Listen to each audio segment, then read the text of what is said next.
you're being able to be seen by the likes of the best programs in America. David Tyndale is all about the details. On the court, in training, and in life. A top 10 scorer in Ontario University history, 3 times MVP at York, and now a trainer to elite athletes, including NBA star Dillon Brooks. David is shaping the next generation with discipline, accountability, and a deep love for the game. I got all this attention all of a sudden after being like a regular.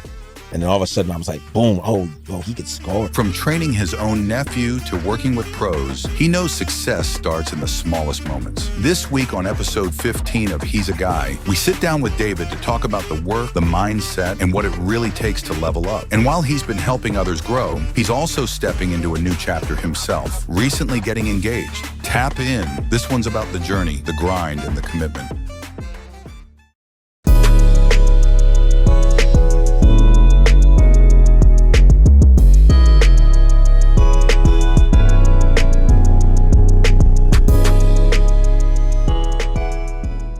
Boys, we are back.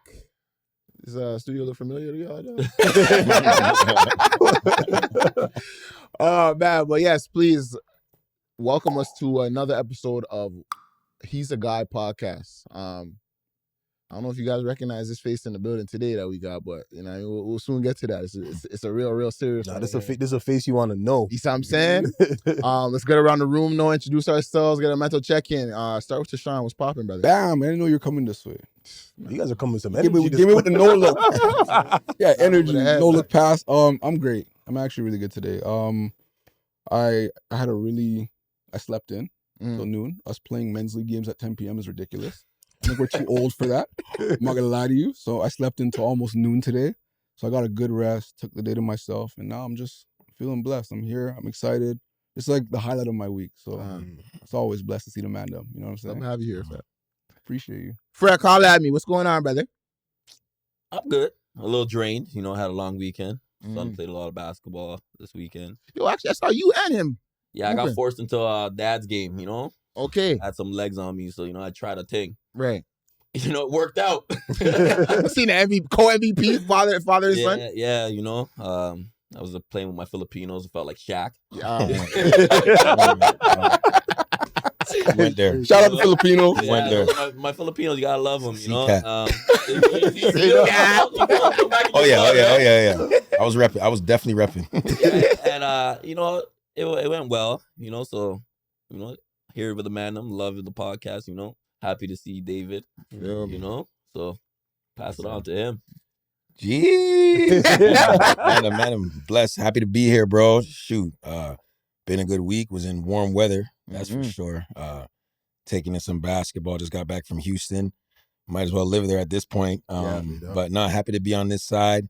Happy to be on this show. You know what I'm saying? It's been long overdue. Obviously, you know, in and out a lot, but I had to make sure it happened this week for sure. So happy you guys got me on it.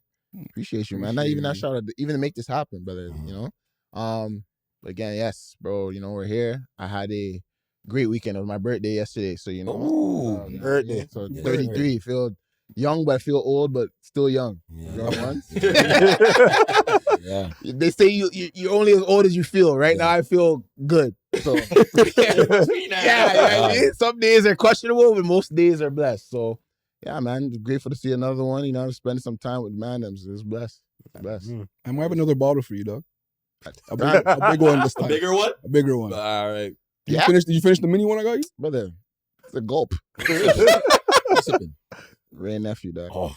Yeah. What's wrong with him? True to the game. What's wrong with you? He's in it. By itself? I'll cheat the game, dog. Hold on, by itself? I can. On the rocks. You have a problem. On the rock? I can do it on the rocks. Why? Why? That's why. Nah, but honestly, only because. So I'm not gonna lie to you. It's not like I'm here thumping back beer shots. Of course. three or four had me set nice, right? Yeah. And then, ironically, I just did a dry January, which was amazing. To be honest, I got back to liquor a little bit during February, but this weekend really took me over, and I realized that break was something serious. Yeah. But Ray and Nephew is definitely one of the dogs. You know, I love Ray and Nephew. I'm not gonna, brother. I love Ray and Nephew like I love Shinsia. See? Staying true. True Yachty, bro. Staying true. Yeah, talk to me. What's popping? Yo, I'm honestly feeling really good. This is a podcast I wanted to do for a long time, and I'm grateful you made us some time for us in your busy schedule, flying in and out. So honestly, I'm feeling good. I'm just ready to get this going, man. Give the people what they want. Without further ado, remember to like, comment, subscribe. There's a little button right here. You're gonna press this red right there. It's gonna pop up. Promise. But without further ado, David Tyndale in the building, brother. It's popping. Like you said, Theon tried to make this happen for ever since I don't know if he told you, but it was a name that came up, and we said yes, has to. You know what I mean? You're important to the basketball community, but also to I think just GTA legacy. Respect. It's important to give you your flowers for a lot of people that don't know.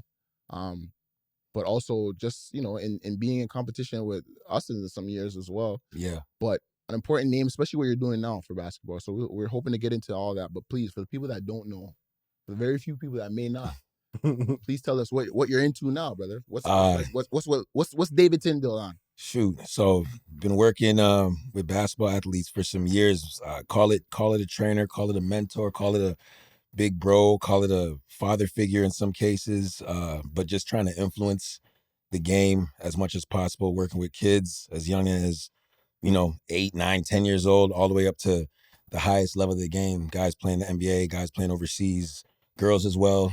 Just trying to continue to push my agenda, which is growing the game in this country, producing more talent and trying to maximize everybody. You know what I mean? So just trying to give back to the game. That's really it. Do you think that's something that's missing over here in a sense, or not really? What you mean, like just in terms of people giving back to the game? Not so much giving back to the game, but making sure that our talent is kind of recognized. And that's coming along now, obviously, with the likes of new players. This is something that obviously like is a steady rise. Obviously we got the second most professionals or second most players, country represented players or players, represented from a country in the NBA. Obviously US first, us being second. And obviously there was a time where it was much smaller number. I think the number should be growing more and more each year. Mm-hmm. Again, it's something that I'd say is missing. What's missing really is just more people that are, guiding the path. It's slowly starting to go in the right direction with a lot more people that played the game, been around the game, that have a lot of passion for the game, being involved now and giving back to these kids and, starting them young and starting them early, having the right guidance. So it's something that's improving. It's something that, continues to grow and needs more work. But the right people are being put in position. So it's only a matter of time. You know what I mean? That's actually a great answer, because I actually want to open this up to the room now. How do you guys feel like that looks from an outside perspective? I know, David, you're in it, so you can see how those type of guidances and things are. We're still around the game though, boys. So how do you feel that looks now to us? How do you guys feel like it's transitioned in a way where it's opened up more pathways? Freck, you said you have a son that's in the sport. You know what I mean? Tychon, you were reffing at a point. Theon, you're still playing. I'm still playing a little bit, men's leagues wise. So we're still seeing the community. But how do you guys feel like the gates are kind of be opened up for these kids now? Do you feel like that's something that's, come along, and where do you see it going? Of course. I think sky's the limit right now. I think when we were younger, was a time where you're kind of breaking through that wall. Hard I think when the EYBL came out, that's when you really seen the transition of guys like really, like, obviously we have the guys that paved the way, like Corey and Tristan, those guys. Absolutely. And even before them, Jamal McGlure and all those guys. But I think right now we're at a height of talent in Canada, and I think that we're kind of getting the recognition, not as much as we should be, but I like what I'm seeing. And like you and like Vlad are people that I always like really looked up to, because I'm like, you guys are still pushing the agenda of making basketball not just fun, but like, yo, I'm playing for keeps. And I feel like watching the NBA, and I don't even really kind of watch it too much because it's a friendly game now. Yeah, everybody's brethrens on and off the court, and I don't really like to see that, but like I like what you guys are doing. So yeah. And just not to interject, I know you opened up, but as you said, like, the EYBL emerging, especially for Canadian teams to have, opportunity to be represented. Obviously, like the growth of UPlay, Canada leads on the Under Armour circuit, but again, like you're being able to be seen by the likes of, the best programs in America, whether it's prep schools, high schools, obviously the college programs, and you never know what scouts are there. So you're getting a chance to be put in front of these guys from 14 years old. Yeah. You know what I mean? And at 14 back in the day, like, you're not getting into those type of tournaments. You know what I mean? So just to be able to kind of test the waters and understand what the competition looks like south of the border. Yeah, sure, the NBA game is friendly and gets, it kind of softened up a bit. But these kids are playing from here. When they cross the border, it's no joke. And it's an eye opener for a lot of them. And but them getting exposed to that early is a blessing, because it makes you realize and that have that self-awareness and not have that delusion. Because us on this side, when you don't know, you're almost chasing a dream like aimlessly. You don't really know what you're doing and how you're supposed to be approaching this until you see how you're really supposed to be approaching this. And then it's like, okay, like I'm steps behind, so it's good. Like I said, these kids are able to develop that hunger much more, because when you go down somewhere, you get your ass kicked, you get embarrassed, or you can't get your shit off, and you're like, yo, I'm not that good. Everyone had that moment where they played somebody and it's like, yo, I'm not that tough. I actually got to get way better. Like, I remember mine. You know what I mean? Ricky Lito. But this is what I'm saying. You will never forget that moment. Yeah. So having that at 11, 12 years old versus at 15, 16, 18. Years behind. It's a whole different ballgame. Yeah. You know what I mean? So it's a blessing. Tychon, Ref, like I said, you see the game from even a different standpoint at that point. So how do you see the game developing, and especially from our standpoint, collegiately, whatever the case is, even from a young standpoint? I think what I noticed is two things. The level of access is different, and the ceiling's different. When I talk about the ceiling meaning like before NCAA maybe was the goal, like maybe. You know what I mean? And it wasn't like we saw a bunch of mans go NCAA. It was like, I hope it maybe could happen. We'll see. But now it's like, mans are saying, I'm going to the league. Yeah. So the ceiling's different. So their mindset is now changed. Like, I want to go to the league, and it's possible. Because a whole bunch of mans who we all have some, like a few degrees of separation from, have gone there. Now, the level of access being different, things as simple as getting a gym. You know how hard it was for us to get a gym back in the day? Like, when I'm reffing now, going to these factories, I'm thinking it's a factory. I go in, there's a basketball court.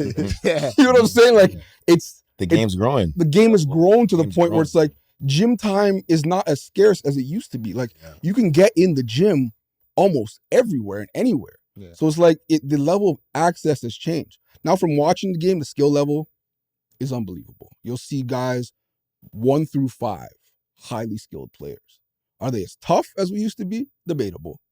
Because I think there's more video now. They're not. They're not. They're not. Don't. And I think they're not. I think because I truly believe something about the fact that every game is being recorded. Trying very hard means you also could get embarrassed really badly. And I think there's something about that, not wanting to get dunked on or crossed, or it's like guys play at a certain pace where it's like they want to look cool. Like, there's like a cool factor to the game now that wasn't there before. But if we're talking about skill, access, ceiling, the whole game has leveled up, and it's like it's obviously showing in the data, but it's showing in what we're seeing as well. Frank, talked about you being a father. How you see it? I just look at it and I say, sky's the limit. Yeah. And the reason why I say that is because I didn't start playing basketball till late, right? And then, like you said, everybody has their moment when they realize they're not that good, or you could be better. It was when I was playing with these guys.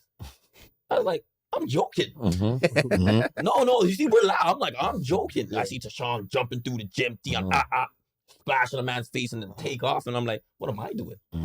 You know what I'm saying? So that made me go a little harder. So that when I look back at my son, I don't look at his mistakes or what he could do better. I look at the other kid who I'm like, whoa, we need to get you there. Like, there's this one kid that stands out to me. I'm like, how is he that good already? Right? This little Filipino kid. Oh my God, bro. I know you guys see what laugh about if I show you. See how long. I'm going back there. That's see how long that lasts. I want you to understand something. I thought you were about to show us the movie. They have something about them. Yeah. Where I'm like, you know what? I'm gonna keep my son around this. Genetically, they're just here. Yeah, but I know he's gonna grow and he's gonna be bigger, stronger than them. But he has the skills already that they made him develop. Where I'm like, you know what? We're gonna get you there, but we're gonna get you here because I know when it's gonna come to the point where I hate to say you're gonna be bigger, stronger, and faster than them. Right? So, like I said, there's this one kid that stands out to me. Bro, I watch his highlight tapes. You see, he has highlight tapes in grade 2. Yeah, that's crazy. Oh my goodness. Do you see what I'm saying? So game's growing? Yeah. Bro, so when I watch that, I say we got to get you there because defensively, my son can move. Right. He could shoot the ball. You know, he could dribble it. But, you know, we're working on the aggression. So he's really aggressive now, and he's taking the ball out of kids' hands. So when I see the game, like I say, the sky's the limit, right? Because I was not playing basketball in grade 1 or 2.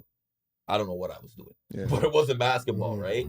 And seeing them play in grade 2 already, and seeing from where he came from we started at this jump basketball program to being at the Monarchs to now actually playing organized basketball. And a lot of kids, what I realized, as good as they are, they don't understand the game. Right. And making him understand his positioning, where to be on the court, the angles. When he's starting to learn that, he's starting to get better and better and beating guys much easier instead of going around, going through them. You're not just teaching them skill, you're teaching them IQ. Yeah, bro. And that, to be honest, a lot of these kids, like I said, they're really skilled, but they don't understand the game. So that's why I say sky's the limit. And if those kids understand the game with the skill that they have, bro. And another moment we had was, you know, when you go to LA and you're playing or whatever, thinking you're the man. Some young boy came in the gym, probably like 6'4", 6'5", handle, whatever.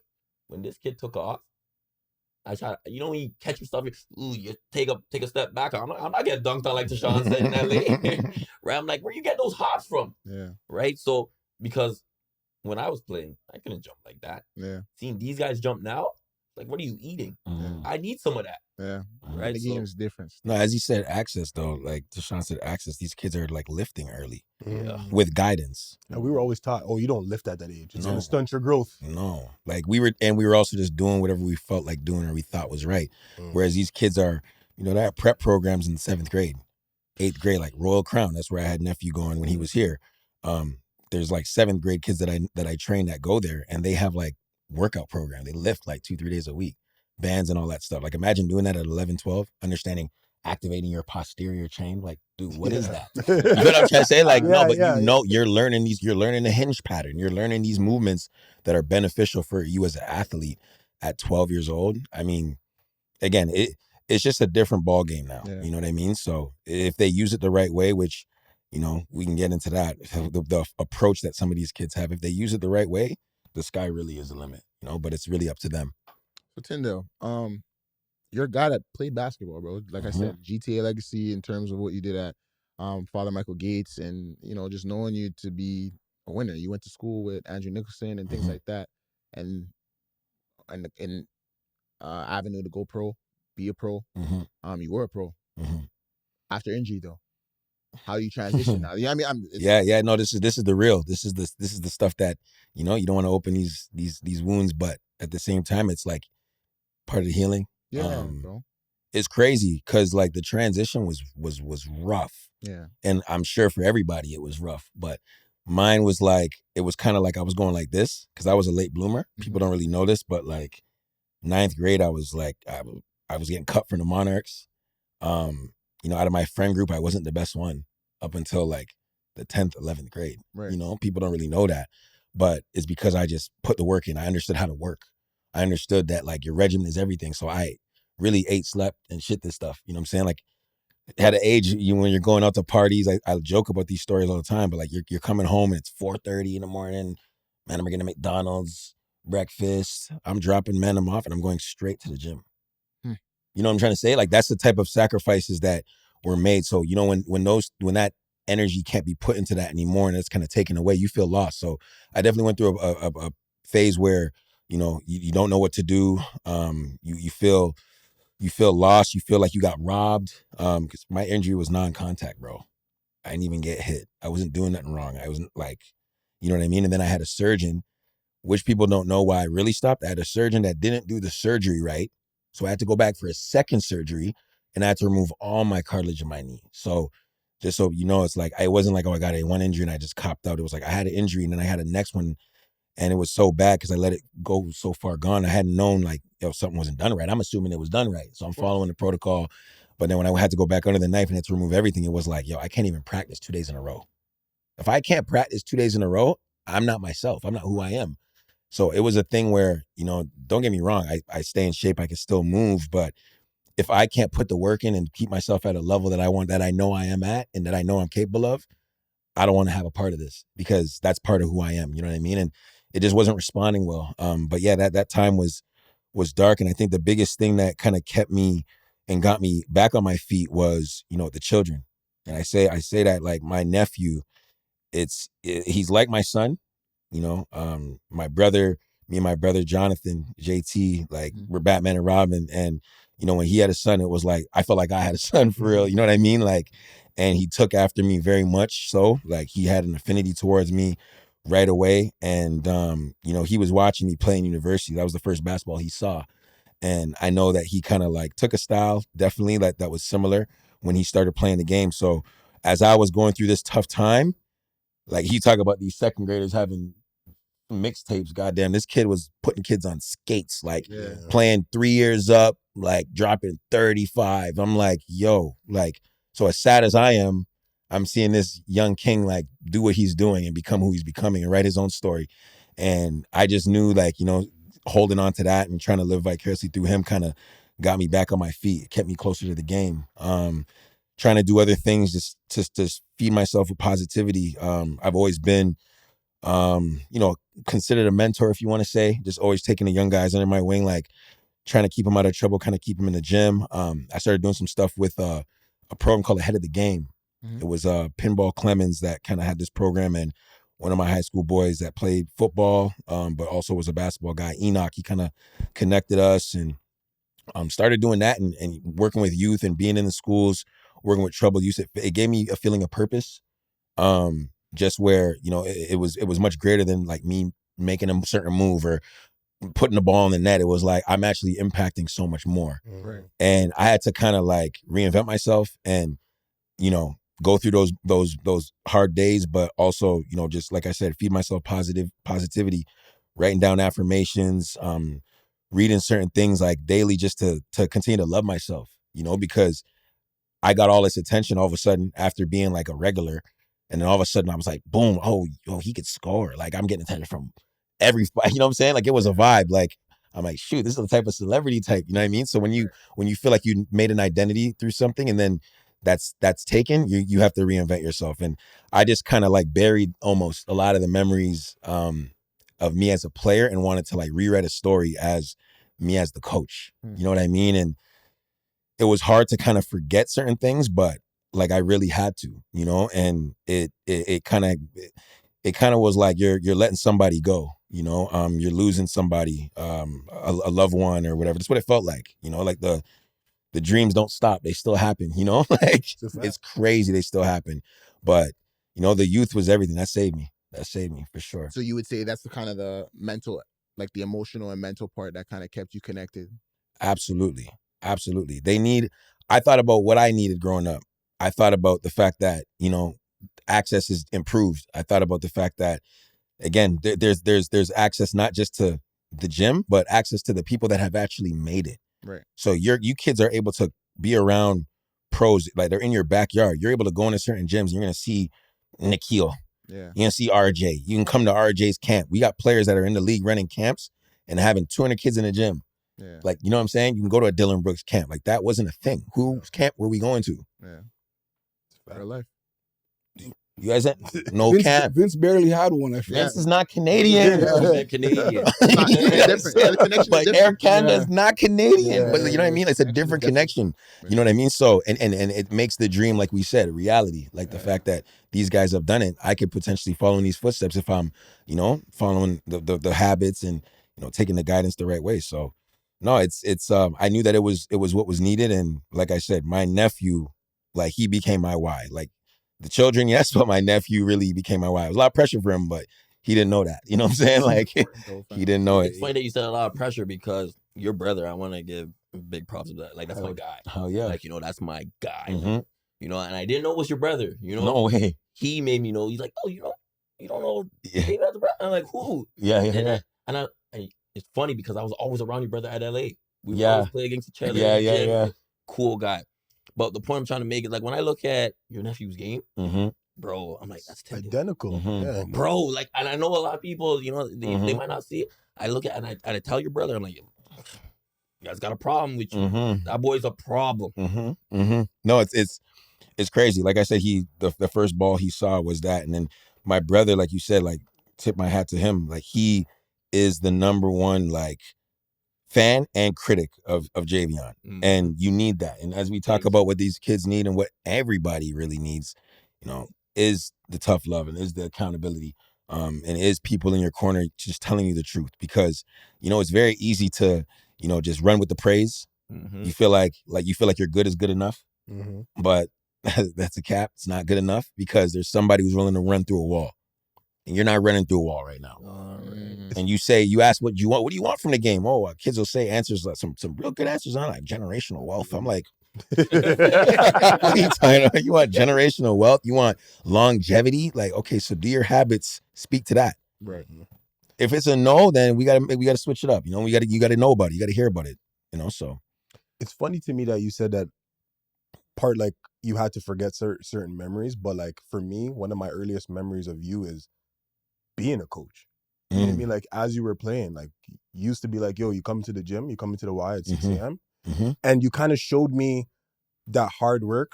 And I don't think I was even at the time was even ready to receive it. Yep.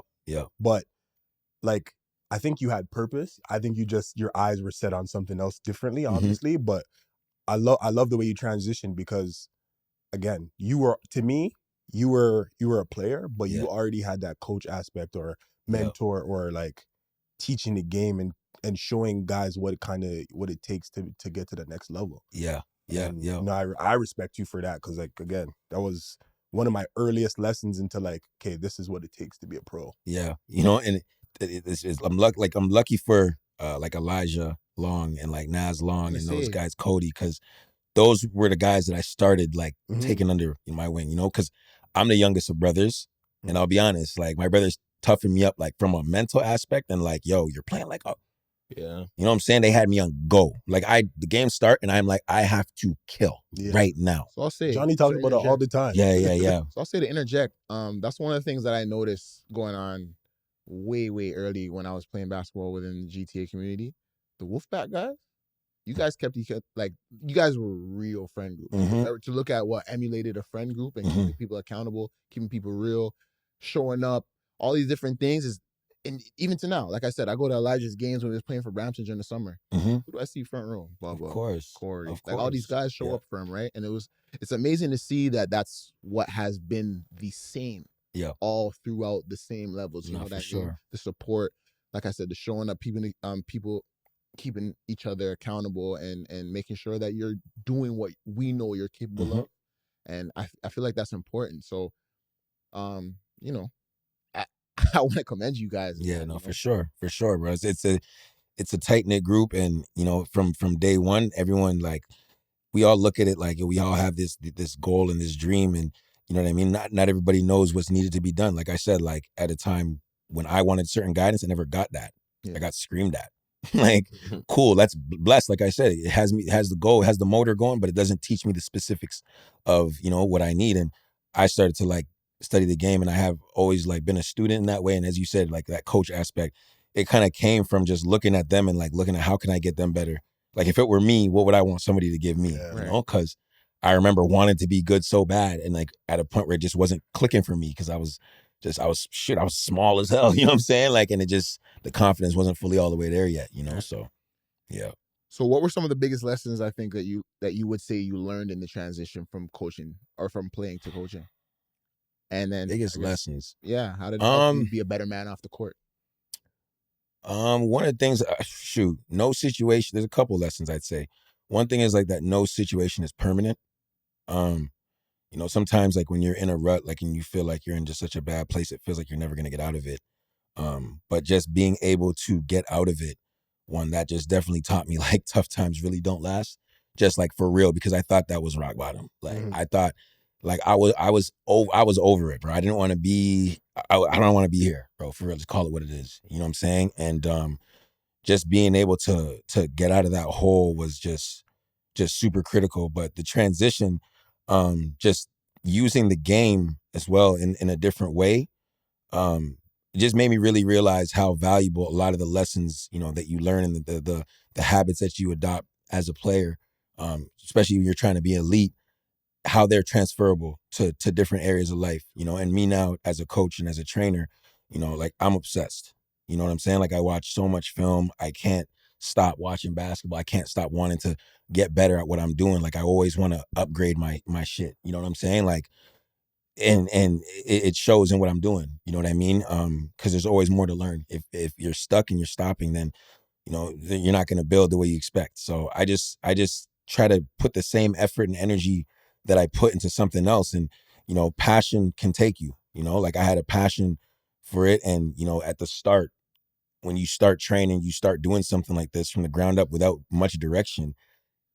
It's tough to make ends meet at first. You know what I'm saying? It's like a risk you're taking. You're almost betting on yourself. But just the diligence that I had as a player, the hunger that I had training, like training myself playing, just putting that same energy into this, it just made me realize, like, on business, especially, and rubbing shoulders with different people, like your passion, you could use your passion and get paid for your passion. You know what I mean? So, shoot, at this point, you know, the price is always going up, and I love it. The price is always going up, but that keeps the pressure on me, because it's like, if I'm gonna give this service and charge this dollar and this much, I got to make it worth it. Yeah. So whatever extras I can bring, whatever ways I can build and do more and be better, like there's always something. And I may not know what my next progression is, but you know, when the price goes up again, which is inevitable, you know, there's going to be more that I bring to the table, you know? So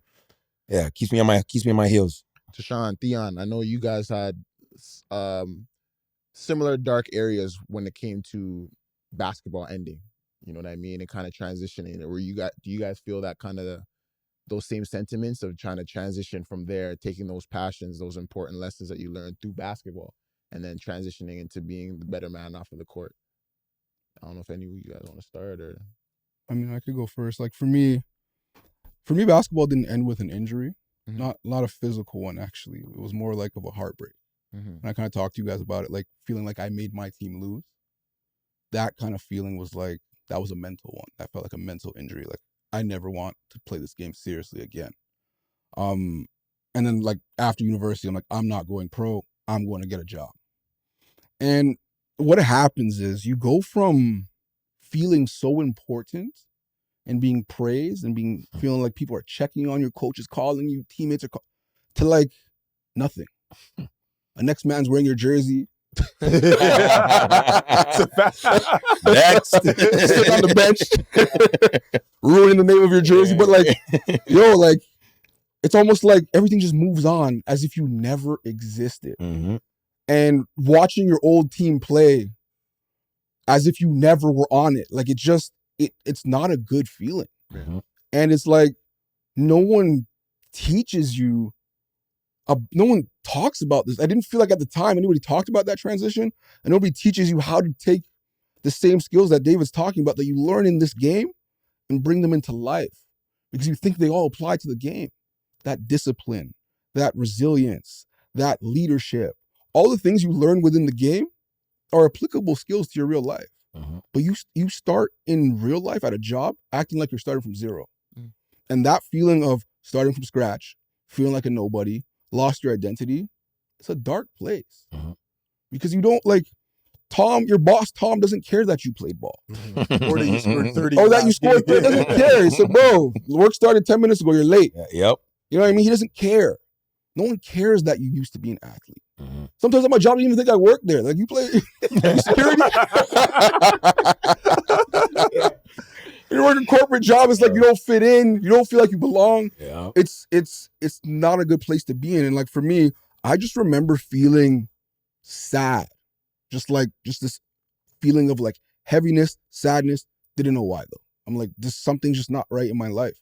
And it was because like basketball was my everything. And then it went to being a nothing. So it was just like a breakup, a cold turkey one. The thing I loved was gone. And I think that's why I got into coaching and reffing, because it gave me like a step back into the game. And it's like the game is more than just playing. It's community, it's family, it's personal development, it's growth. Like you witness your growth through every step of the journey. Like it's just the game. We talk about it so much because it's such a big part of our lives, and it's not just a game. So much more than that. And for me, it was like losing that was hard. Talk, brother. Theon, talk to me. What you feel? How do you feel about that? So my transition out of it was a little bit different. I stopped playing basketball during COVID. We were in a time of like uncertainty. Mm-hmm. Never knew when we were gonna go back, and I always had this idea in my head that if I can make more money at home, then I'm gonna just kind of hang it up. Obviously during COVID, teams didn't really have money, and I remember sitting there just being like, I'm not trying to do these COVID tests up my nose all the time, and I guess you could call it stubborn and just not really wanting to put into work because I didn't know what was gonna come of it anymore. But I think I got a good reception of like, so I was home now, I started doing some work and whatever, and I think I eased more into working a job because I had like these skills. Like you talk about these transferable skills. I think I started working, and I remember everybody being like, "Oh man, this job's so hard," and I'm like, "Hard?" Like you don't know what hard is. And I'm not to say that that's not hard to them, but like when you're doing 2-3 a days, and you know what I mean, then you're gonna go play ball with your friends, and then you're gonna 17s. go 17 suicides and the beep test and all this stuff, and you don't reach it, and your coach says do it again. I'm like, hard to write a letter to my boss. This is not hard. Yeah, you know what I mean. So I think I gained those transferable skills where it's like, okay, now I learned to apply this easily. I'm like, okay, cool. They're saying this is hard. This is an opportunity for me to bring my competitive nature now. Like, okay, this is not hard to me. I can do this. And it kind of like, I don't want to say set me apart, but I kind of just started to realize that like all these things that I was doing basketball, I can apply to this, and it's moving me ahead, and you're getting recognition. And again, I'm not really like in the corporate world, but in my field, it's moved me up in a way that like kind of separates me, because again, all these skills that we've worked on, whether it's resilience, hard work, dedication, it's allowed me to kind of progress into life and I guess show my ability in a different court. Yep. I wanted to even just at a point like my we were talking about my high school teammate Andrew Nicholson. Every time, he was a certain type of dude, bro. Like taking physics and chemistry and all. Like, and I'm not gonna lie, like I was a like very academic student. Like, I took it very serious as well. Like my discipline that I had as a basketball player was the same thing. Just a perfectionist, like wanting to get the perfect grade. Like I was that kind of guy. But Nicholson was more of that, even more so. And his thing that he always used to say is use the game. Like the game is a vessel. And I wish that is something that was taught more to people and like and elaborated on. Not to say like, oh, just like strictly basketball, use the game. Like, yeah, sure. I had other things that I had interest in, like non-basketball, with my mind, I felt like I could have taken things a lot of places, you know what I'm saying? But using the game, like a lot of kids don't really understand what that looks like. So they only use the game and focus on the game instead of, okay, am I going to practice these skills that I have in this game in other areas? Like, I don't know if you guys were those type of students, but I know you were a good student. You guys took it serious. You guys were disciplined enough to a degree. Yeah, but there's some kids now that have none of that, right?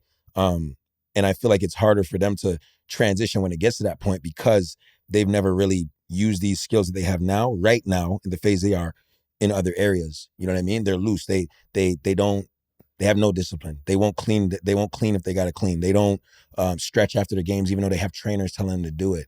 Like, you know what I mean? The level of thoroughness and the way they, like I said, approach it is a little different. And it worries me because when it gets to that point, it makes it a lot more challenging. And I feel like that's what's kind of made it a lot easier for, say, us, than others. It's like, instead of putting all your eggs in that basket and just only trying in that area, try in other things and know what it means to actually try in other areas.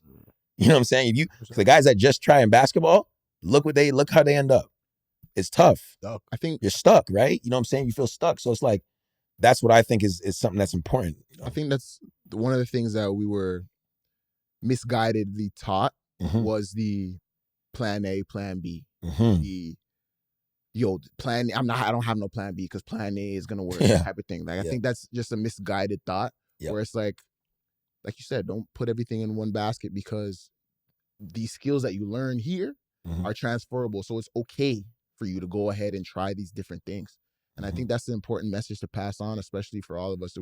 We're robbing ourselves, and it's important to do the due diligence and letting the future come along and letting these people in the future know, or these kids in the future know, that it's okay to try in other areas that you know also almost come naturally in. Like these skills are that transferable that they just kind of fall in your lap in a sense. So I think that's important that you notice that, and that's what you instill. No, for sure. Have other interests too, like trying other things, but have other interests. Yes. Because the balance is so key, because the transition, like I said, becomes much tougher, you know? So having that balance, other things that you can love, quote unquote love. Not that you may not love it the same, but you know, you love it to a degree. It's kind of easy to switch that over to that area, you know? So with that being one of the challenges, I wanted to ask you, what are some other challenges, or some of the bigger challenges that you see NBA guys or some of the younger players that you do train and coach? What are those things, both on and or off the court? I think the challenges, like at each level, vary. I think, I mean, I call these young guys, like I say young guys now, this is crazy. You're old head, brother. Holy smokes. I'm 35. This is crazy. I don't feel it at all. But the younger guys, like you see in the NBA or professional level, again, within a season, you know, you're with your team. No disrespect to some of the staffs, but you know, I feel like it's a lot of yes men in the NBA, and there's just a certain level of accountability that's not there when it comes to the little things, like what is the quality of your footwork before the ball comes to you on a shot. You know, how prepared are you to catch and play off the catch? What is your body? Are you standing straight up, or are you low and ready? Like, did you run your lane hard in transition? Like how about that? Like, did you actually run your lane hard? Because even if you got the ball or not, you're going to open up the rim run, the middleman who's trailing, because you ran lane. You understand what I'm saying? So little concepts like that, you know, it's a problem. And I think across both levels or all levels, people aren't watching enough basketball. Like just not watching. Like if you watch the game, if you sit down and actually watch games start to finish, you're going to see how things materialize. You're going to see how things developed. You're going to see, you know, if a player has a spectacular performance, how did they get grooving? How did they get going? If a team makes a crazy comeback, you're going to see how they did it. They weren't trying to hit home runs every play. They were doing it possession after possession, getting stops. But those are things that help you understand the game a lot more. And, you know, you guys, a lot of players make it to the NBA, and there's a complacency that comes in play. I think that you need people in your corner to keep you obsessed, keep you hungry. Because money there's a lot of money that these guys are getting paid and thrown. You know what I mean? And it's easy to get into a lifestyle and, you know, just kind of think that I made it, you know, but that's first contract. And the lifestyle you want to live, that money's going to be gone. So you got to plan for your next one. So what are you doing to get the next one and have the next one be bigger than this first one? You know what I mean? So and I think it's the same thing across the board with this. Like, it's a form of delusion that's had sometimes with just athletes. The younger kids have goals, they have dreams that they have, and they want to get to a certain level, but their action does not coincide at all with that. Like, it's like way left. Like, you're doing the completely wrong things. Like, you know what I mean? And again, the lack of accountability. So, younger kids, you know, watch the game more. Keep people in your corner that are gonna hold you accountable. You know, not give you praise strictly. You need people that are gonna give you constructive criticism and feedback, you know, build you up, break you down, build you up, break you down. Like, you need that, because, you know, growth comes outside your comfort zone. And, you know, at the highest level, like, again, it's the same thing.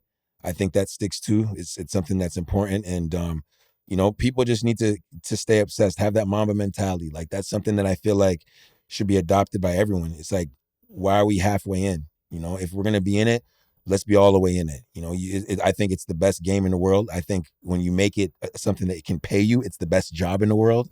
You know, as a player, let's call it that. So, you know, don't disrespect the game. I feel like a lot of people just need to respect the game a lot more, because we're all given gifts, and, you know, don't let your plant die. Like, water your plant. Like, let's continue to grow every day. You know, I think a lot of people just got to keep their foot on the gas. Opening it up to the room. Oh, if you guys had any questions after that, Tychon, it looked like you had. I didn't have no quick. They would get me amped. Yeah, Like I'm gonna go hard at everything. I'm ready to get back into the gym. You know what I mean? Like, shoes and chunk. Let's go all the way in. And so the podcast, we're studying this running. Yeah. No, but I think you do echo some good things. Like, I mean, I never really was one to watch podcasts like that. I would watch like Joe Budden and stuff like that. But like now, like I find myself, I don't even really listen to music when I'm in the car. You're in your craft. You're in your craft. It's like learning, like nuances that these guys, how to interview people, how to have it, keep a conversation, and just kind of seeing what I want to mold my game to. Absolutely. I guess, and like even us as a podcast, what we're trying to even achieve. Transferable skills. Exactly. I have a question for the room. Sorry. No, you're blessed. From your guys' experience and what separates, like from basketball, let me just say that. From experience in basketball, right? Let's move it into off the court. What do you guys think is, if you guys could sum it up in one word, how do I put this now?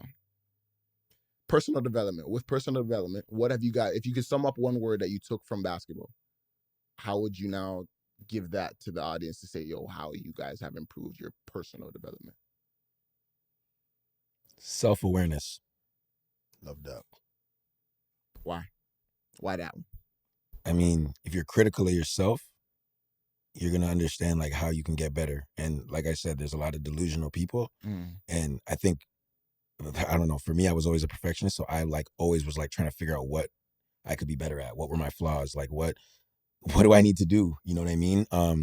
And I feel like that's something that, as you grow up and you become a man, for me, like even turning 30, like I remember that phase and how that transition happened. And, the things that started to come to my mind, like the origins of why I am who I am, why my habits as a man are what they are, where these things came from, where, why I click the way I click or why I tick the way I tick, why I'm who I am. You know what I'm saying? And it kind of gave me like a deeper dive into like, okay, like my origin story. And, it made me have a better realization of how I can change things. So I think that self-awareness is something that, as an athlete, you should always be self-aware. I think I preach that to my kids from now. It's like, had a conversation, I forget my rambling, but I had a conversation with a kid yesterday, 7th grader. And, his dad called me like, yo, there's some games where he just doesn't try. And then some games I said, yo, do you do self-checks? He's like, what does that mean? I said, every dead ball, you should be checking. Like, what am I on right now? And this is how I played. I was like, what am I doing right now? Am I getting to it or am I passive? Am I chilling or am I on go? And like every time I do a self-check, it would snap me back into it. Like, okay, I'm being timid. Fuck it. Let's go. You know what I'm saying? Like, let me lock in and be back on my mode. Like, so I think that's like I said, self-awareness, self-checks, whatever it is, I'm just being in tune with, what is. And that was something I feel like all athletes should do. I don't know if anyone else did that or, does that, but that was something for me that helped me, become a better man, because every day there's always room for improvement, Yes, sir. I'll go next if you guys want. Go ahead. I think my word to sum everything up would be patience. That helped me understand the idea of, again, even going back to something like as quick as not a play can't be saved with a home run. You know what I'm saying? It's progressions to the game. Chess, not checkers. You know what I'm saying? So it's one of those things where it's like patience taught me like, yo, okay, cool. They went on a run. Our run will come. We just got to do the right things to get us there, right? That's patience. Now taking it off court, understanding that, yo, you had a bad day today. It's not life, though. It's not your whole life. You can get it, God willing, get it tomorrow. You know what I'm saying? We come in, check ourselves, self-awareness is important. But yeah, patience for me is there's a lot of things I feel like with anger, aggression that comes with men. We feel like we have to boast our chest out a little bit and have to be on a certain or whatever the case is, right? It's one of those things where I felt like with patience, work yourself through that, calm down, you end up being yourself again, So it's one of those things where I feel like it's really, really applicable to just personal development. I like those two. Self-awareness, self-talk. I actually never did that when I played. Yeah. When I refed, I learned to do that. I was really taught us like, what's the time, what's the score, who are the defenders, where I like, that's what I learned. But like talking to myself while I played, was not a thing. And I think that is actually a really helpful one for sure. Even just in life, being able to be able to speak to yourself, be like, yo, what am I on right now? Being engaged. Yeah, you got to be engaged. You know what I mean? Patience is another big one. Mine would be resilience. And it's similar to patience in the sense that I think in basketball, we learn very quickly, like losing a game is not the end of the world. Right? We take L's, lose by 20, 30. It's like, okay, what do we learn? How do we regroup? How do we get back? And sometimes in life, we forget to take that skill out of that. Because in life, when we take an L, we act like it's the end of the world. It's the end of our life. Like something went wrong. I don't want to live anymore. It's the end. And really, like, every story has a point where things get hard. Every good story, any good movie is good because there was a shitty part and there was a bad part for the main character. And I think sometimes in life we can forget that, but like resilience that we learn through sport reminds us that there's going to be wins. Wins don't last forever. Losses don't last forever. But keep going. Yeah. And I think for me, it's like resilience just reminds me that. Just keep going.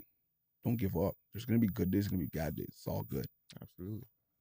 I would say like goal setting and like that delusion. I think when we played basketball, we always like, y'all want to play in the NBA, want to be a McDonald's All-American. These are things I guess, if you're telling to somebody, they'd be like, this is delusional. But I'd say that translated into my life, like with it, for example, running one of the hottest restaurants in Toronto.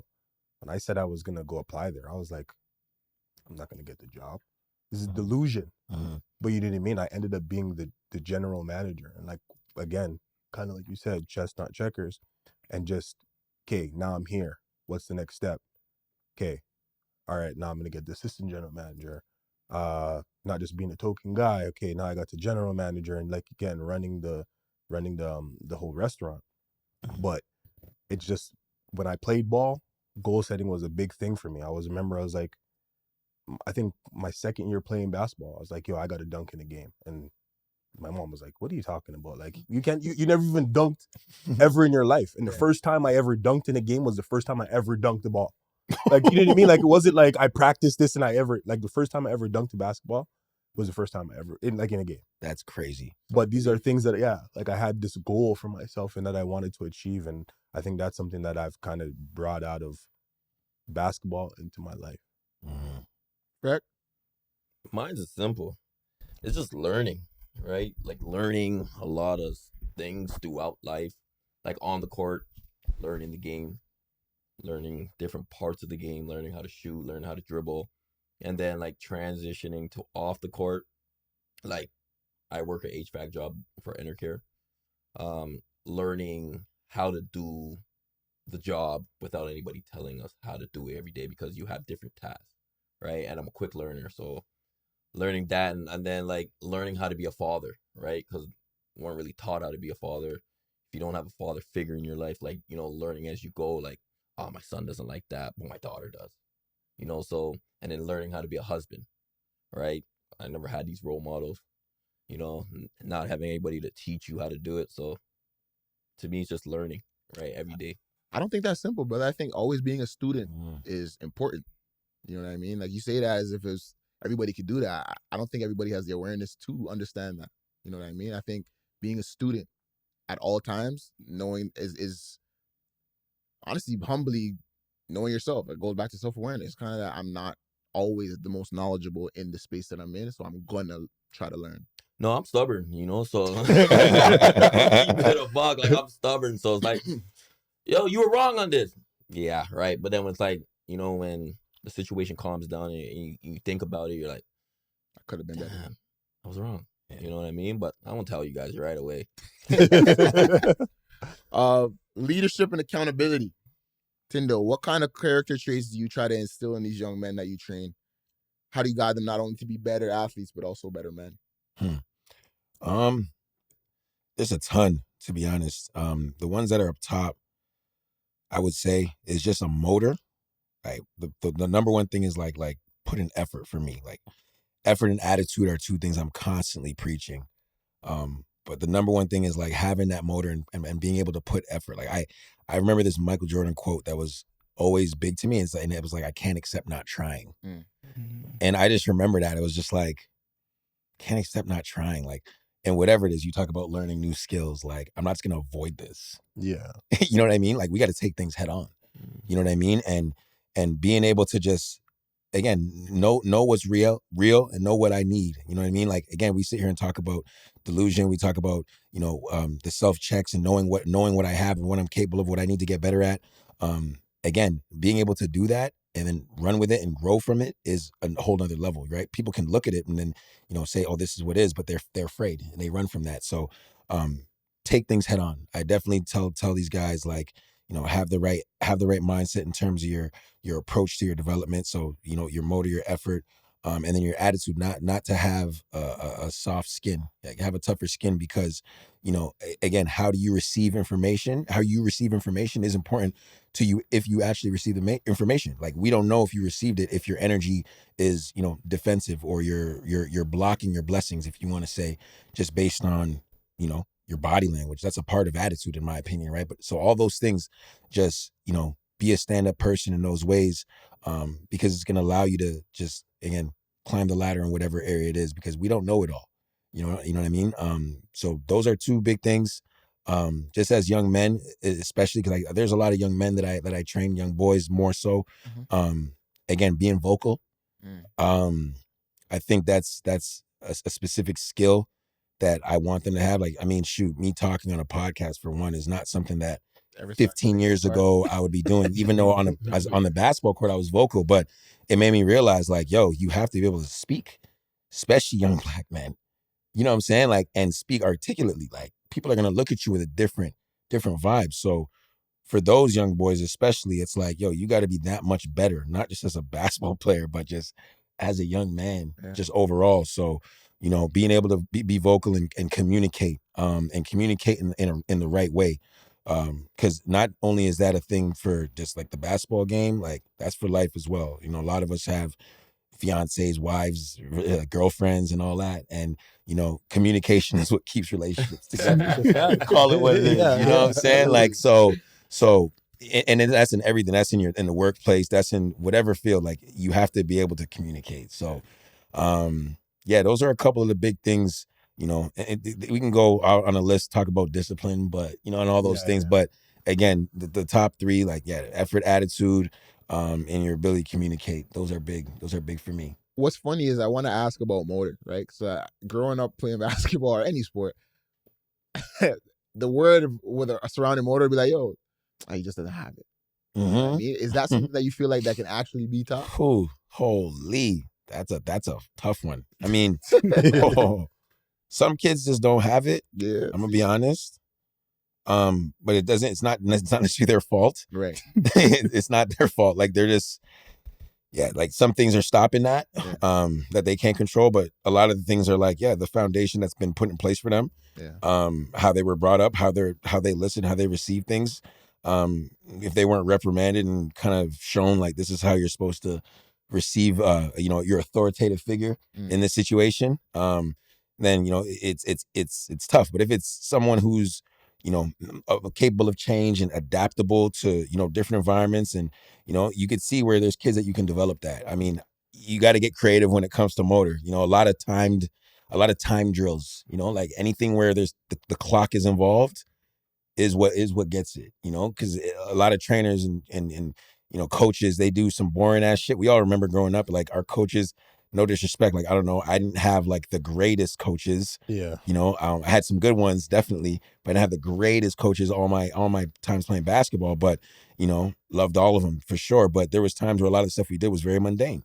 And I would literally be in practices. I was the type of guy to be like, I don't want to do this. Yeah, all the time. Same. I don't want to do this. I need more right now. Like, I can't. Like, why? Like, I would ask the question, like, why are we doing this? Like, you know what I mean? So it doesn't make sense. Yeah. I have a question. So back to the motor thing. Somebody doesn't have a motor, could they still, like, be a great player? Absolutely. You could be a great player with no motor. Like, I mean, that's because you have natural ability a lot of the times. You know what I mean? Like, I remember a player that I was working with who ended up making it to the league at a point, and, talented as they come. But his coach was literally saying, he's the kind of guy that gives 80%, but you still start him every game. Yeah.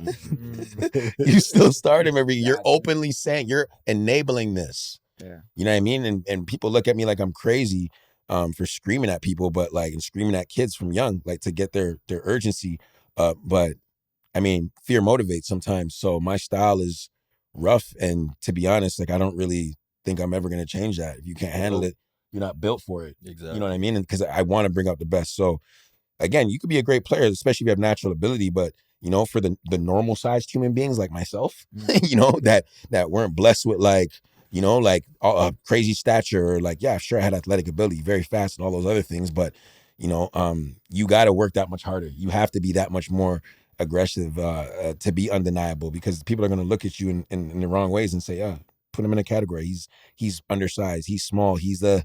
So, you know, if you're not gifted and blessed with natural ability and all physical ability, like, no, you better keep your foot on the gas, period. You heard that? Turn that motor on. Turn that motor on. Now, I appreciate this, no, honestly, David, because it's like, you're not just training young basketball players. Yeah. You're training young men to be better men. And let's say young queens too. Yeah. Young queens too, absolutely. Got a lot of young queens out there. Shout out to the young queens. You know what I'm saying? So, but it's like the world is not the world's a cold place, and it can be a hard place. And it's like preparing them for that. I think you're really changing the lives of so many. So I appreciate it. We gotta give you your flowers for that too. I appreciate that, bro. Yeah, for sure. Man. Would you guys ever coach or train or actually? Yeah. You know what's crazy? Actually, sorry to cut you off. No, you ain't cut me off. Speak your mind, brother. I want to get to another question. What constitutes a trainer today? Because I know everyone wants to be a trainer and whatnot. Right? Everybody's a trainer. Tell me. You know what I mean? So not to disrespect nobody to say they're not or they are, but I just want to, what constitutes that now? Hey, this is the social media era, right? Like, building a brand is what it's all about. And, you know, I don't know, for some things, people give themselves titles, self-proclaim, you know what I mean? Like, I'm not going to sit here and, you know, hate on anybody for doing that. But like, even like, yeah, I've trained a number of NBA players. I don't even like calling myself an NBA trainer. You know what I'm saying? I prefer a professional trainer. You know, why do I feel like I'm a professional? Because of the experience, the hours, the things I've done with the game, etc. You know, someone who maybe never played at the highest level could still be a trainer. It doesn't matter. Like, you know what I mean? Like, because if you're a student of the game, then and you put that in the forefront and you study the small little nuances and details, then you could be great. Like, you look at coaches, you know, there's a lot of coaches in the NBA that never played. Yeah. They never played. But they started, believe me, they started doing probably some form of film or player development on court. And regardless, those are both forms of trainers. Yeah. You know what I'm saying? So if you're a student of the game, if you have a passion for the game, if you got a voice, if you know, have a method to your madness and, you know, it works and you've actually produced some talent, shit, call yourself a trainer. Yeah. You know what I'm saying? But I feel like definitely there's there's levels to it, of course. And, you know, we're all trying to get better in this game. So, yeah, man. So open it back up. Would you guys ever coach or train if it came to that? Yeah, I coach from the sidelines right now. All the parents look at me like I'm crazy, but like, it goes back to the motor, right? Like, I'm looking at kids just half-assing shit, and I get annoyed because I'm like, yo, come on, give a little bit more. Like, even put your hands up. Yeah, they don't believe in putting their hands up. If you're coming at them, they're slapping you, and I'm like, why? Yeah. And they don't have the answers because a lot of the times they're not being taught properly, right? And how to do things. And like I said, understanding. You can't put a kid in a situation that he's never been in before and then expect a result. They don't understand what's going on. So when he's under the basket and he's never gone up before to make a layup, and now you're all screaming, make a layup. The kid, you're scaring him. He doesn't know what to do. You know what I mean? So, like, and I'm seeing, and the thing with a lot of coaches, like I said, you gotta put the kid in the situation to win, right? If you don't put them in a situation to win, you can't expect them to win. And not only that, it starts in practice. If they're not disciplined practice, like I'm seeing kids, the coach talking, man is dribbling the ball. He's like, hey, I'm talking. Yeah, and what? Too soft. You know what I mean? It's like, coaches are too soft. What do you mean? Get on the line. on the line. And I'll give you an example. First a coach. I'll give you. I'm hearing the voice right now. This man is a bass in his voice. I'm at the hire this guy. Passionate. Look at you guys are going now. And I'm going to show you an example. I remember when we were playing basketball and the coach said, hey, we got to run one more lap. And then my boy went, he said, what? Everybody on the line. Tychon took his bag and said, this is not the track team, and left. But you see what I'm saying? Yeah. Right there. Oh, Tychon, you want to leave? He's not coming back on this team until we all run 20 suicides. Oh. You got what I'm saying? That's what I would do as a coach. You want to know why? And I'm going to show you why. Because we're a team. You're not going to be, because you don't want to run now, you're going to make us all suffer? Yeah, we're all going to suffer. We're a team. We go out there together. We die together. We go to war together. That's the type of coach I would be, right? We're not this, oh, you know what? I'm not going to do it. Oh, you're not going to do it? Oh, we're all running. So now you're going to look at Tychon and be like, yo, bro, what's wrong with you? You're going to look at him and say, yo, bro, come on, man. I'm going to look at him and say, Tychon, you better get your ass on that line. Yeah. You get what I'm saying? That's the type of coach I would be. So that's what I'm saying. Some of these coaches, they got, you see my voice? You heard that? Let them hear it in practice. Because if you don't do it in practice, what do you expect them to do in the game? Theon, Tychon? I got some bass in his voice. Yeah. As long as I heard it. Yo, fear and respect is what's needed from a coach. Yeah. And fear and respect motivates people and it holds them accountable. You know, like you have to bark at people. You have to scream at them. You have to expect the best from them. You have to tell them, like, I'll tell these kids when you're bullshitting. My biggest thing is that if you can ask a kid or somebody, anybody, it doesn't need to be a kid, it could be a pro. You can ask them, like you're asking for max effort on something. You say, yo, grade that rep. This is one of my things I say to these kids often. I try to make them feel like idiots because you're wasting your parents' time, money. You're wasting your time. You're wasting my time. But if they can look at you and tell you 60%. Anything out out your mouth. Are you kidding me? Yeah. You're not even that good. Like you're at a level where you need to get better. Like you need to work at that speed. And kids will openly just say 60%, but it's because of habits, as you're saying, in these other environments, you know. In this day and age. In this day and age. Taught to be, okay, that's good. That's yeah, that's not good enough. Work better. Yeah. We can do this. No, get on the line. It's different culture. Different culture. Came back. Different culture. And that's why the States, there's a little bit of that divide still. Yeah. So again, to go back to that point that we made earlier, like as soon as that changes and we're not nice Canadians, you know, across all levels, you know what I'm saying? Then we're gonna see a lot more. I don't know if I could coach, boys. Bro, we might need all of us in there. I did it once for sure. Bro, I'm telling you, I always have the conveners come over to me. Hey, yeah, you got to calm down, right? No. And I said, no. We're gonna ask you to leave. Yeah, I don't know that. I'll leave. I coached one season.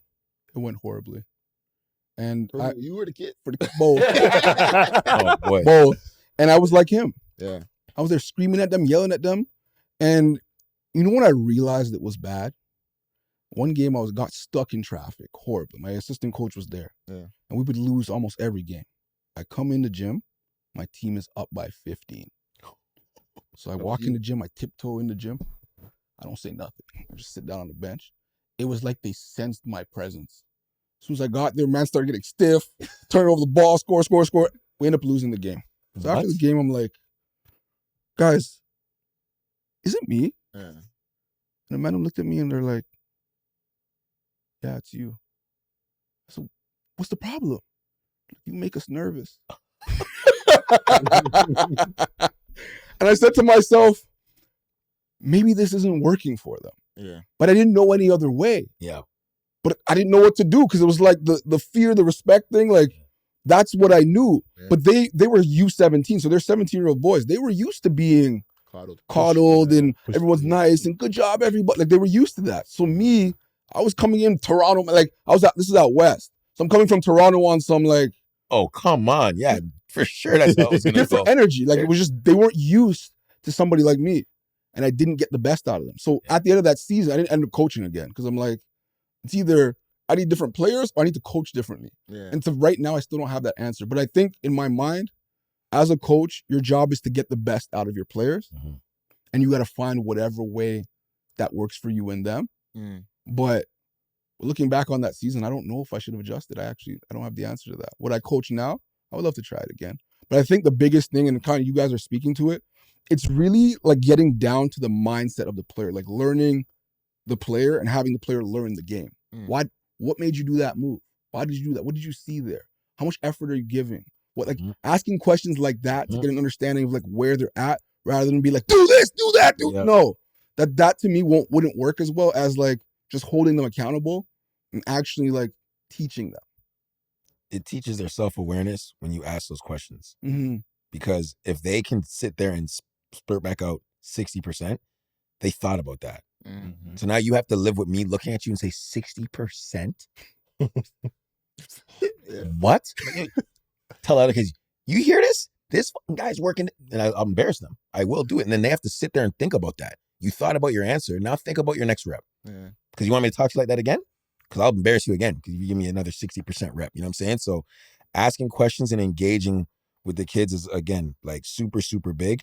But again, the mindsets of them, it's something that, you know, a little bit, they're kind of sheltered and they don't want it. Not sheltered. They're closed off is what I want to say. A lot of them are closed off. So like, that's why this communication thing and just the team type of environment where, you know, guys are homies and guys are friends, like that doesn't exist as much. And these kids are closed off because they're just sitting there like this. I even had to tell my kids on the way to training or on the way home from training, don't be on your phone. Talk to your parents. And it's not no disrespect to the parents. Like I'm not saying that they don't parent the kids the right way or given these type of times to, you know, have the mic, speak, like let's have a conversation. Right. But those are the things that are needed, just like to engage, because this generation is doomed with just technology. You know what I mean? I'm aimless scrolling, like hours on TikTok, hours on, you know, and I see it as a problem with why focus is bad, why energy is low, why, you know, kids don't actually listen or learn as well because they're brain dead to a degree, you know? So there's a lot of things that have to be kind of nipped for, you know, these things to work, for these type of methods that we naturally have to work, because, you know, again, we're working against a whole other beast at the same time, you know? So David, what legacy do you hope to leave behind in doing what you're doing on this journey? Oh, Lee, that's a deep question. Deep. Yeah,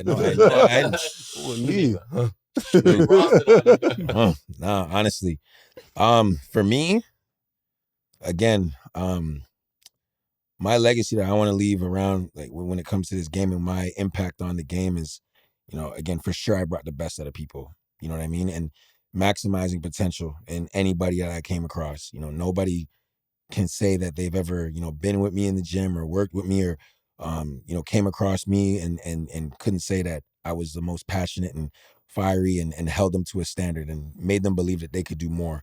So just somebody who, you know, believes in people, somebody who, you know, again, magnifies people's strengths and builds their weaknesses. Someone who, you know, call it has a solution for everything, but I believe I can give people something, you know what I'm saying? And, you know, a lot of people may have came across different trainers and all that, but I want them to say that I'm the best that they've ever, you know, best they've ever been with. So, just that same, as I said before, that mentality of, you know, my mentality where it's like, you know, all in, no half stepping, just teaching people to understand that, you know, this is a game that's beautiful, but the years are numbered in it, you know, as we talk about transitioning, you know, for me, for you guys, again, we never saw that day when we started. We didn't think about that day at all. So, you know, squeeze everything out of it. I want people to understand that that's what this is about, because, you know, you want to look back with no regrets. I want to give David his flowers without him even knowing. I remember when I think it was like grade 12 or 5th year, and Tychon, we were always playing ball, Theon, whatever, and you know, he goes, "We're not working hard enough." I'm like, this guy trying to give a speech to, you know, he's like, "Terril, we're not working hard enough." I'm like, "What are you talking about?" He goes, "Mans are in the gym at 6 a.m. I was like, "Who's in the gym at 6 a.m.? I'm not getting up at 5 to go to the gym for 6 a.m. He goes, "Bro, the Wolfpack niggas, David and that, they're in the gym." I said, "I don't believe you." He goes, "I'm picking you up tomorrow." Yeah, I remember him picking me up. It was like 5:45. The sun wasn't even out yet. Cheese. Bro. No, I wasn't even mad. I was like, bro, I'm going to see what this guy's talking about. So he picks me up. We go to the gym. I kid you not. David's in there with Nas and Eli. Sorry. Doing drills. And I was like, damn, we really ain't working hard. And you see, you put that out there and you don't even know. Yeah. So Tychon's like, yo, we got to start getting up early and going to the gym, working harder. I'm not going to say it didn't happen, but, you know, towards the end of the week, I'm like, Tychon, I'm not coming tomorrow. But, like, it put that in my mind where it's like, I'm going to give you guys an example. Like, a couple times when I'm training my son, because I know in the afternoon my schedule gets crazy busy.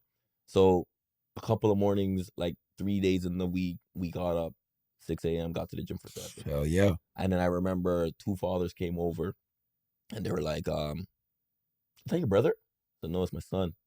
They're like, wow. You're up this early with your son working? I said, yeah. And I said, I'm not posting it. Nobody's going to know. Just me and him working. What he could do to get better, what he wants to work on. And I ask him these things, believe it or not. And like you said, he responds. So when he responds, it lets me know that I need to go harder for him. So that's what I'm saying, David, you put that out there and you don't even know what you did. That's love. That's love, bro.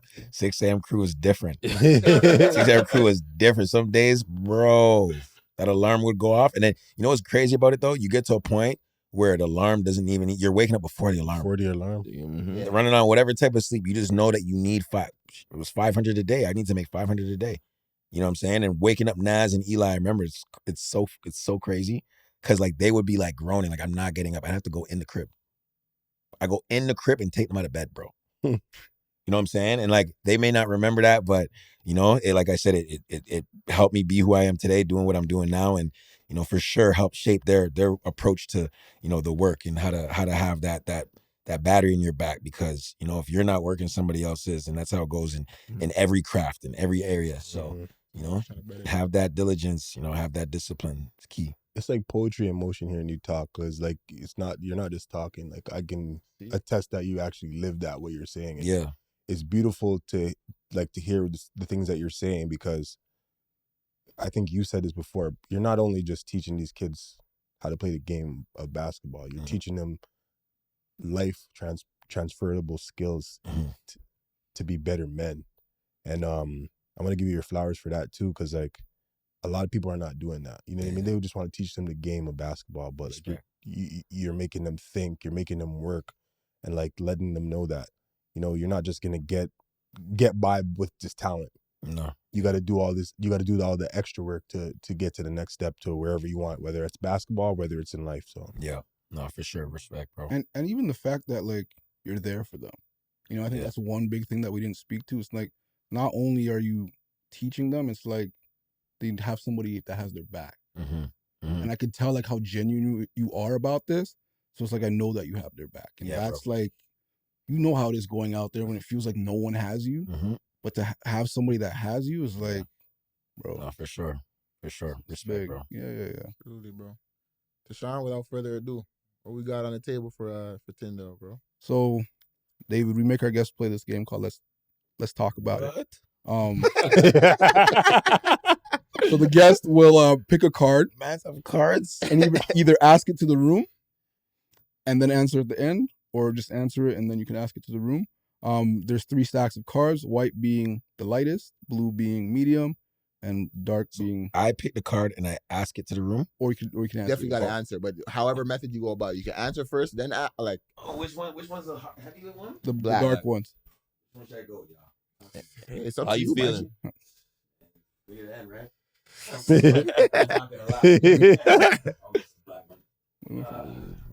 Ooh, you got a fault. Whew. I think I want to ask this to everybody, actually. Okay.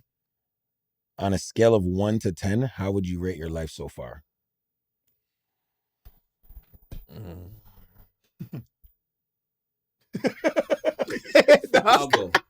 I'll go. And why? I'll go. You're gonna get it all. I give my life an 8. Like a solid 8, and I'll tell you why. I got a beautiful wife. I got 2 beautiful kids that I always wanted kids, but not this early. And then being a young father, you know, they keep me active, they keep me going. I got a good job. I do want to switch careers, but my job is really good. my friends are really good. My circle's really good. You know, healthy. There's not much more you can ask for, right? So that's why I would just say a solid 8, right? Do I want to get it to a 10? Yeah, we get there. You know, do I want more money? Yeah, you know, but you know, you got to cherish the moments that, you know, you go through in life. And so that, for me, it's just a solid 8. Yeah. It's a good place to be. It's getting better. Who's next? Every man's nervous. Sorry, go ahead, bro. I would echo that and say like probably a 7. I think there's room for growth. I don't think anybody in the room should be a 10 because that means you're not striving for anything. Like, again, we've had an amazing childhood. I think that where we are today as men, we've grown so much as a unit, as individuals. For me, like you said, you know, 2 beautiful kids, I have an amazing fiance at home. And I just want so much more. I want my kids to know the grind. I want them to know love. I want them to know all the things that I didn't necessarily get shown growing up. Not to say that I didn't have that stuff. Damn! I just throw that out there. But yeah, like, you know, I want them to wake up and see a family and like know what mom and dad's home. I just want to just continue always be better. And I think 7 is a solid number. Again, I've had highs, I've had lows, but you know, I'm just 7, an upward 7, trying to get for more. Before anybody goes on, I have a question for you. Yeah. How do you get to a 10? How do you get to a 10? Yeah. I told you, you should never reach a 10. You should never reach 10 in your life. I don't think so. Okay. Because then when you reach 10, what else are you going to go for? 20. Relax. I said relax. Enjoy your fruits. Margaritas on a beach. You feel me? Okay. You gotta go. You're just talking, bro. You hold it down. I know I'm scared. I can go. I'm scared. Do I have to go? Yeah, of course you have to go. No, I didn't know. I thought I was your card, I thought bro. it was an option. I thought it was either I answered or I asked. No. All right, Oh, nah, my fault. We didn't communicate that. Yeah, no. Definitely got an answer. Yeah. I mean, I'm gonna go with an 8.5. I'm gonna go with an 8.5 out of 10. Again, I've made my passion, you know, my career at the moment. I believe I'll always be connected to the game, in some capacity, whether it's more administrative stuff, behind the scenes stuff, legalities and things like that. I feel like that's a transition that I definitely am gonna make at some point. Having known a lot of the ends of the game.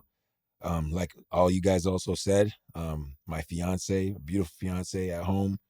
You know, I don't have no kids yet, but you know, that's on the way. Family's good. Everyone's still healthy. Everyone's, you know, living good. And one thing, obviously, we all want more. But you know, still be happy with the successes and where I am.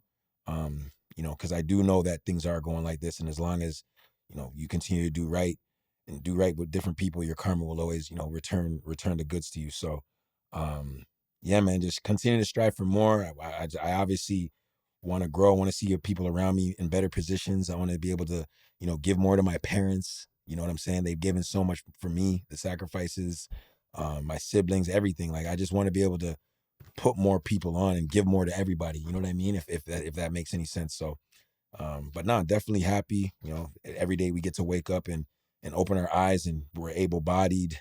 That's one of the biggest things, being able to move. Just, you know, my body is my money maker to a degree right now, and obviously my voice, but being able to move, being able to communicate, those are things that I don't take lightly, you know. I'm traveling to America, you see so many people, you know, in wheelchairs and shit, and it's just like, bro, like, to be immobile is crazy, you know. So I never take that lightly. Never take that lightly. Me? Bro. You guys Guess me. All right, I got it. I'm gonna go with an 8 as well. I'm gonna shake the room for sure now. You are? I'm gonna shake the room for I hear sure you. now. 8. All right, go ahead. 8. No wife, no kids. But still Is that why you're No, wait. Yes, sir. Slapping. Are you like proud? Like that was the criteria. That's the first one he said. Why did we talk about wife and kids? He's the one that was following the crew. No wife, no kids, but I'm still blessed. And on that. No, but overall, like, I think, yeah, I've had some really tough times, really dark times. but I've also had some really good ones. And when I just evaluate where I'm at in life now, it feels like I'm at a place where I can create the life I want. And I'm living the life. If you asked me 5 years ago, would I be living this life? I would have been like, what? Oh. But it's like I'm living a life that I would have dreamed for 5 years ago. Where it's like, yeah, I wake up when I want, I work when I want, I do what I want. And it's like I'm the architect of my work, of everything that I do. I'm not working for a corporation or a boss or in a space that I really did not like. So it's like when I look at my life, I'm just like, wow, I'm blessed to be doing work that's meaningful, work that I love, and being able to like see my friends. I have great friends, my family, my grandparents. Like to have all my grandparents who I'm close to alive is like everything for me, you know? So it's just great relationships, great situation. I might even give it a 9. Like, talk about it. Life's blessed. And I think you can get to 10. I disagree with that. That's okay. You can disagree. I think so too, but my kid's like like afford a yacht. Like when I'm 90, I want to look back and say 10. When I'm 80, and I'll be able to do that if I don't look back with regrets and say, I wish I had just tried harder, or I wish I didn't overthink that thing, or I wish I didn't care what people think. So I think you misunderstood what I said. Right now, you shouldn't be a 10. Try to kill Theon. 90? Of course, I want you to be a 10. But right now, that means you're complacent if you're a 10. Yeah. I disagree. Yeah, that's fair. Still, right now? That's okay. Right now. Strive for greatness, right? Because if you hit a 10. Right now? No, I'm saying, like, even if you were a 10 right now, right? Who's saying 10 is like, why not go to a 20? I hear you. Why not, you know what I'm saying? I hear that. You keep pushing. I heard that. Fair. I guess the question was vague. Does it say? It says 10, but when you... 1 to 10. Yeah, 1 to 10 still.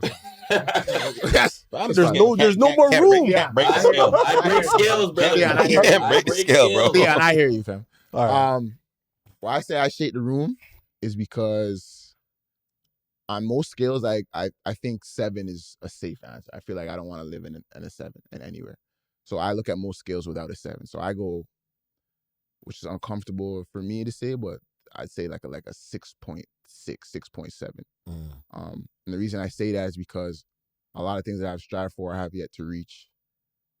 33, I look back at things and not to say I don't give myself grace, but I look at a lot of things where I look at I have not situation versus I have, you know, and like you said, there's things that I don't look at as all the time as grateful, being able-bodied, different things like that. So I give myself hard critiques. So that's why I kind of land myself in that. Also, I do have regrets looking back at things, some risks that I didn't take, some things that I wanted to be a little bit more calculated in. But then I also look on the other side and say, bro, you're blessed, highly favored. I'm in a position as Tychon is outside of this podcast where it's like I get to choose my hours. I get to dictate how much money I'm gonna make. You know what I mean? There's certain things that are a blessing. You know, I don't have to answer to too many people, especially not in the workforce. You know, so I'm blessed in those areas. But again, there's things that I look back at that are like heavier regrets, decisions that I've made that are just like, you got to be smart, you got to be better, you got to be, you know. But I take those things on the chin and understand that there's growth in those things. But yeah, I'd like to operate to give myself a little bit of more, a bit more space in that, and that's why I kind of land myself in that 6.7 area. So I don't know. I think just to add a point, like it's like the things that we've gone through, and like you talking about regrets, like look at those things as lessons for sure. Mm-hmm. It's like a beautiful scar. Like shit, I think about my knee sometimes, and it's like, fuck, but this led me here. You know, if I was still playing and chasing certain things, I wouldn't have the life I have, you know, necessarily if I was lost in that, or, you know, something could have happened differently at a later time and it kind of could have shook things differently. But just looking at everything as a lesson, looking at everything as like, you know, there's beauty in certain struggles and certain things and certain, you know, things that you didn't do, just because it kind of maybe closes one door, but it opens another one. Yeah. You know, as long as you're aware of them, you know, like it's never too late for certain things, just in a different way. You know what I mean? Absolutely. So, yeah, just give yourself that grace for sure. You know? Like knowing that you're exactly where you're supposed to be, and that it's not the end of your story. You know what I mean? Like there's always more to be written. So yeah, we're gonna get to an 8 this year. One regret I have is in university I forced David right because coach told me to. Don't talk about it. I remember. I didn't want to force him right. I remember. I didn't want to. I didn't think he was gonna bring it up. Either. It was the elephant in the room. No, it was the elephant. It's only your elephant. I don't care. It's the elephant. It's part of the game, bro. Hold on. It's your story. Tell it. What's up? So in university, I think David way older than me. He was way senior. I'm not sure that information. I was a rookie. I'm just trying to set the seed. We played in high school too. No, you were. They sent you for me when you were at camping. They sent you for me in that game too. Don't forget the YMCA every day. Veteran point guard. Okay. I gave you the veteran point guard. Hey, listen. He's trying to manipulate this story. No, don't get. He was the youngest dude though. And none of the older guys want to take on the challenge. I think one of them did earlier, and I got him with some shit too. So I respect it. I'm not gonna sit here and lie. So coach says, you got number 11, Tyndale. I said, David? He's like, yeah. I'm like, you want me to guard him? I said, he's so low to the ground. Like, he's like, no, just keep him outside the paint, force him to the baseline. I'm like, force him right? I'm like, no, coach. I see him go right. It's dangerous. So we force him left. He goes, that's not what we do here. I'm like, no, for him though. He's like, no, force him right. So I was like, all right, cool. So I'm there, wipe off my shoes. I'm like, I got this guy. The man, like as the approach is coming, you're wiping your shoes. No. I wiped it before I got on the court. So all I remember is David caught the ball, went hard right, and I swiped the cut. I slid to cut him off, and bro, I remember just looking and feeling my legs just give out on me. Like I didn't mean to fall. Like, you know what I mean? It just happened. Over there. It wasn't there. And all I remember is like, I fell, yanked it back. Crowd was like, oh! I don't remember if he made I think everything went, everything went blurry after that. Did you make it? Not the one when he fell, but I hit him with I ain't gonna lie. I hit him with another one that was kind of like just a hard stop. Yeah. I hit that one. But the one when he fell, I didn't hit that one. Yo, I just remember a man said, "This is your mans," and they sent me. I was like, "God damn, Fruity." No, bro. Hey, like I said, blessing. It wasn't during the vow era. My dog. That's not like hoop mixtape. That would have been everywhere. But I started forcing him left, and we got better results. No, for sure. You trust your judgment, bro. You knew, because again, you from way back, bro. Sometimes coaches aren't players. You gotta bridge that gap. You gotta bridge that gap. Let them know. Listen, I understand what you're saying, but we're out there. You know what I'm saying? Told him to force. You should have told him to force me right. Broke his leg. It wasn't a loss. It was a lesson. I'm saying, that's what I'm saying. That was my point. Stop forcing them left. I remember Fruity eating some ground. Holy, bro. Sometimes you gotta get embarrassed to learn. Good old days, man. The good old days for real. The rest of us, man. Crazy, man. Crazy. Tindale, I want to thank you for coming by. No doubt. You know what I mean? Stop it and give it some time, bro. Yes, sir. I know you're a busy man. Nah, for sure, bro. I'll make time for the man. 100%, bro. 100%, man. It was beautiful. It was good just to even just hear everybody's story and just like the things everybody's gone through. It's important for these things to be kind of put out there, for those that are going through these transitions, of course. So for me, anytime I can give some knowledge, bro, I'm happy to do so. So blessing. I appreciate y'all, bro. We appreciate you. With that being said, price for going up, but do you have anything you want to promote? Right now, honestly, no, nothing to promote, but there's some things in the works. Okay. There's some things in the works. That's all I can say. Where having a different home base, that's a lot higher performances. There's some plans that are going. So, certain things I protect the energy on. Don't know who's evil eye, but not you guys. I'm just saying for the viewers. But just just some things in the work. But I think everybody just continue to watch the game. That's what I want to promote. I want to promote people being students of the game, people using the game, and understanding the lessons, they're transferable, and just continue to develop and to be a great human being, whether you're a young man, young woman.